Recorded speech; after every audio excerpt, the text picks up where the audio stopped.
love with an anxious heart is to constantly feel like you're standing on the edge of a goodbye. No one tells you that that's what it feels like.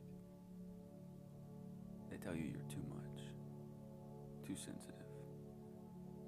They don't see that you're not asking for too much. You're asking for proof that you're safe. Every unread message becomes a conversation your mind starts writing without your permission. They're losing interest.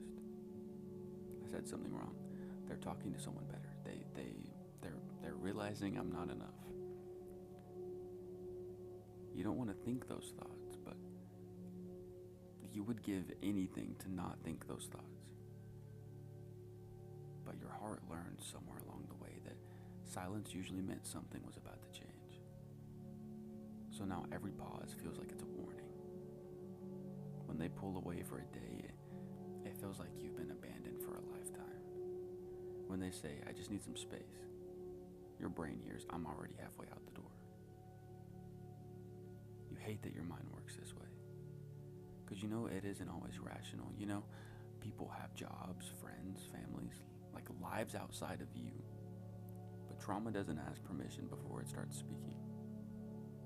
It simply whispers, remember what happened last time. So you text again.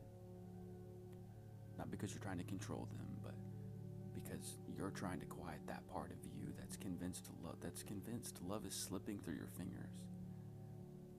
And that's the part no one really talks about. People assume anxious attachment is about wanting attention. For me, it has never been about attention. It has always been about certainty. It's about knowing that when someone says they care, they'll still be here tomorrow. It's about wanting to believe that love doesn't disappear overnight. The hardest part is that you begin to question yourself before anyone else has the chance to. Maybe I'm too much. Maybe I should stop texting. Maybe I should stop caring so much. Maybe if I become easier to love, then they'll stay. So you make yourself smaller. You swallow questions that deserve answers, and you pretend you're okay when you're unraveling. You rehearse messages before you send them, and then you delete half of them because you're terrified of sounding needy. You spend hours trying to become someone who asks for less, while secretly wishing that someone would notice you needed more. And it's fucking exhausting. Because you're constantly fighting two battles. One with the person you're dating. The other is with the younger version of yourself who's convinced that everyone else leaves. Most people only see the first battle. They don't see the child inside who still believes love has an expiration date.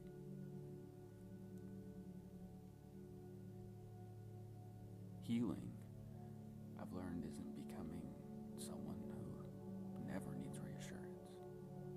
It's becoming someone who slowly believes that they don't have to earn it.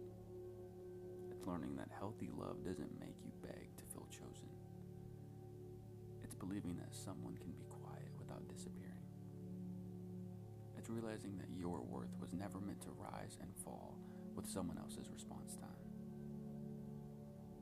If you love yourself with an anxious heart, that's not the words. If you love someone with an anxious heart, be patient. If you're someone with an anxious heart, be patient with yourself.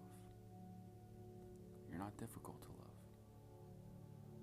You've simply spent a lifetime preparing for love to leave before it had the chance to stay.